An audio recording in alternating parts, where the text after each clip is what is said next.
Ué, roubaram meu lugar? Você ficou de me explicar sobre a importância do perispírito da reencarnação, por isso que eu trouxe a minha boneca. Ah, então preparada para aprender mais um pouquinho? Sim. Vamos lá. O perispírito é fundamental para a formação do nosso corpo. Onde a gente estuda isso? Encontramos essas explicações nas obras de Allan Kardec, que codificou, ou seja, reuniu as mensagens ditadas pelos espíritos a diversos médiuns, mas também em outras obras espíritas, como as recebidas, por exemplo, por Chico Xavier.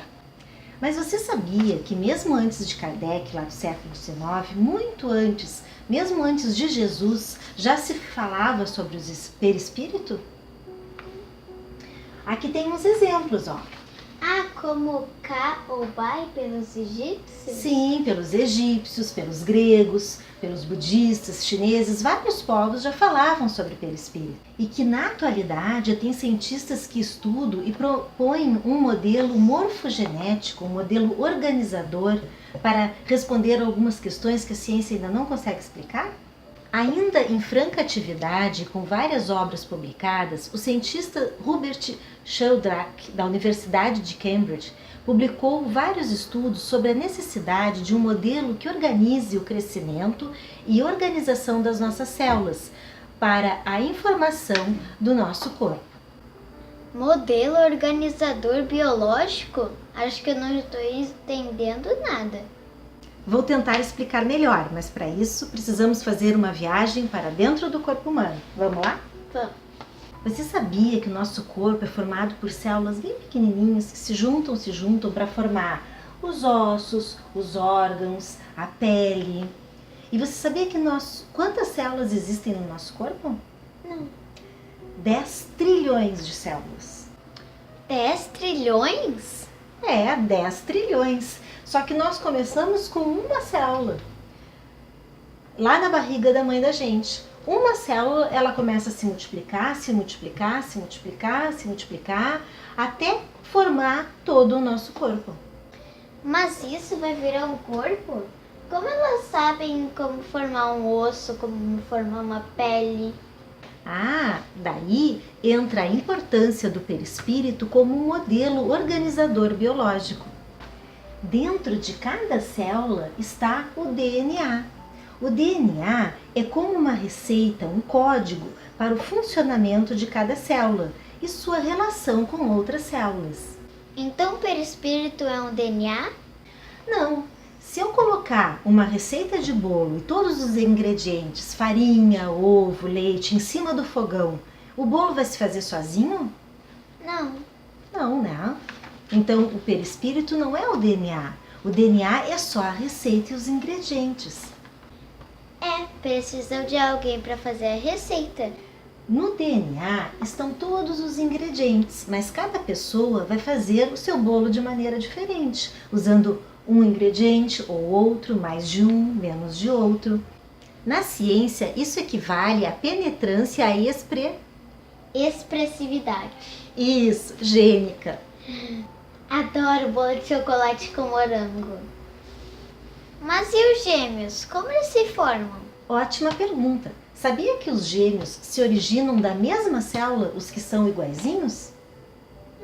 Mas e os diferentes, que não são parecidos? Eles nascem de células diferentes. Aí eles não vão ter exatamente a mesma receita de bolo. Mas os gêmeos que nascem iguaizinhos da mesma célula, eles vão compartilhar o mesmo DNA, aquela mesma receita de bolo, entendeu?